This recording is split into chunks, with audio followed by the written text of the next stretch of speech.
The Lakers may have found their starting center in NBA free agency. Also, we'll take a look at some Lakers Summer League winners and losers up to this point throughout the California Classic. But first, make sure you subscribe to the channel if you want the best Lakers coverage on the entire internet. 319 people left to get the 48,000. We've been giving you videos every single day for free. That's why you subscribe by hitting that sub button down below. And with that, let's start today's show.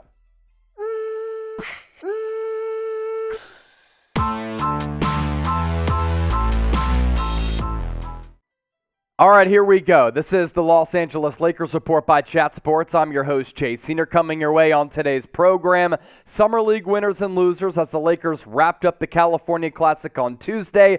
Now all of the eyes across the NBA really shift to the NBA Summer League in Las Vegas, outside of Chet Holmgren balling out in Utah. But we have to start with this. The Lakers may have found their starting center in free agency by the name of Thomas Bryant. This is actually a pickup that I really like.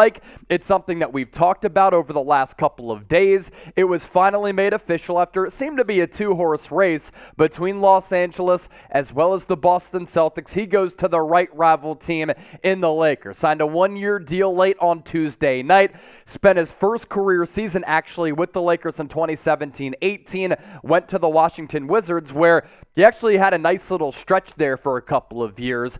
Did tear his ACL in January of 2021 in a game against the Miami Heat. That's why his season this past year was limited to 27 games. When he did come back from that injury, 7.5 points per game, 4 rebounds, about a block per night, 52% from the field. I like the athleticism. I like the size. Even though the shooting form is a little bit clunky, he'll give you about 1 or 2 3-point attempts per night. And when I talk about that big stretch there for 3 years, it was really 2018-19 up until he tore that ACL, where he was about a 14 points per game guy.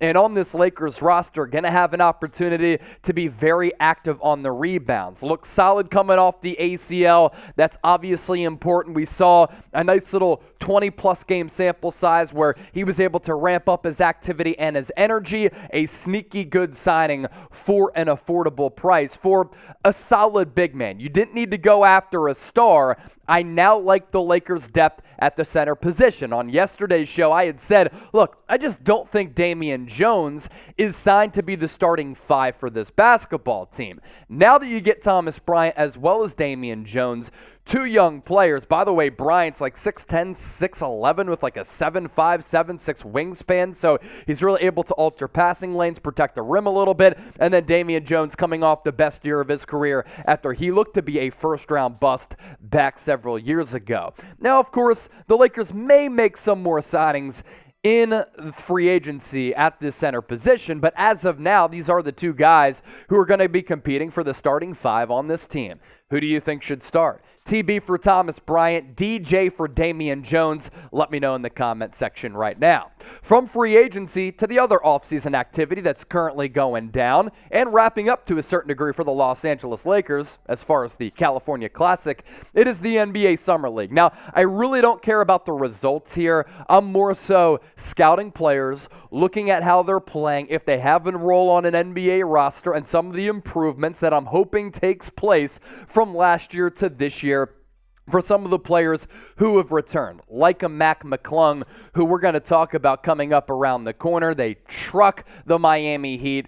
You see that score against the Golden State Warriors. They lose against the Sacramento Kings, 2-1 overall in the California Classic. Now, coming up around the corner, we'll get to the winners and losers from Lakers Summer League. But first, I want to give a shout out to Fanatics for providing you with this awesome deal. 40% off on this Lakers t-shirt combo. We were talking to the bosses, myself and Sam Brown, the producer, and they told us that Laker Nation has been showing out. They purchased a lot of these shirts, still multiple sizes available, and a lot available as they continue to go off the shelves very quickly. If you plug in that link, you get 40% off. It's chatsports.com/Lakers combo. I'll put this t-shirt combo link in the comment section and the description of this video. So we start off with Summer League winners here. We're going to go through a couple of players on this front, then we'll go to the losers of Summer League, which includes a draft pick for Los Angeles. That's your tease there. First Summer League winner, Paris Bass. So California Classic stats, 12 points per game, little less than 5 rebounds, shot about 45% from the floor, displayed some nice athleticism at 6'8", 200 pounds, and we know the Lakers somewhat thin in this front court.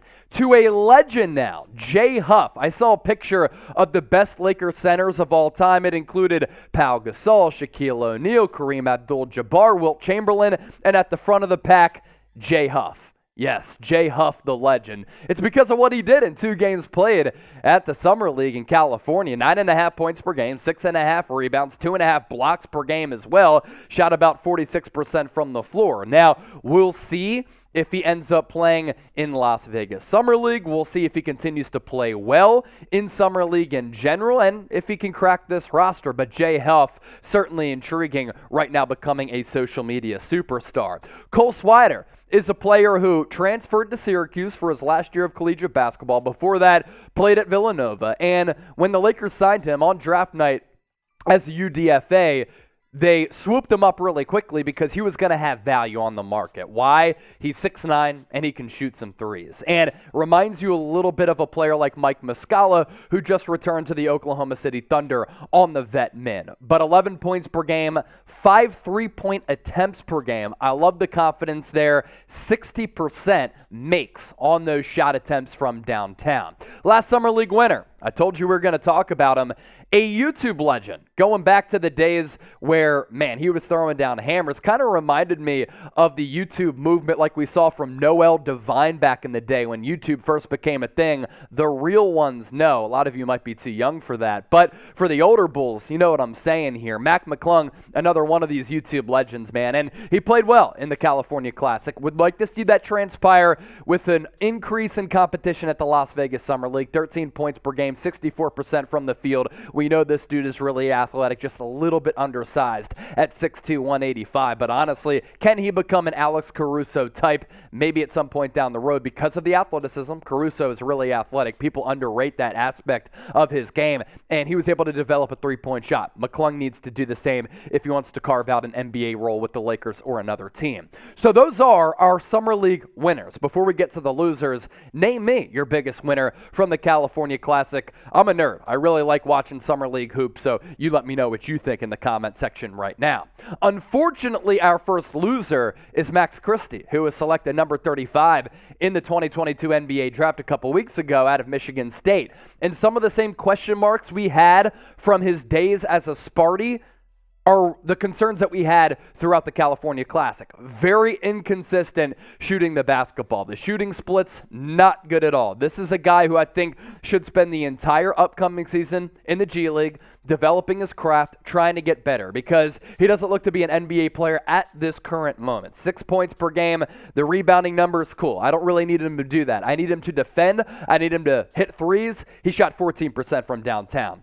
Mason Jones, although, yeah, he had flashes of defense, but who cares? I need offense. Mason Jones, guard, also another loser here. Just didn't do much to move the needle for me. Didn't do much to really impress me. You look at the field goal numbers here. He shot less than 28% from the floor. And then lastly, Sharif O'Neal. He played a lot.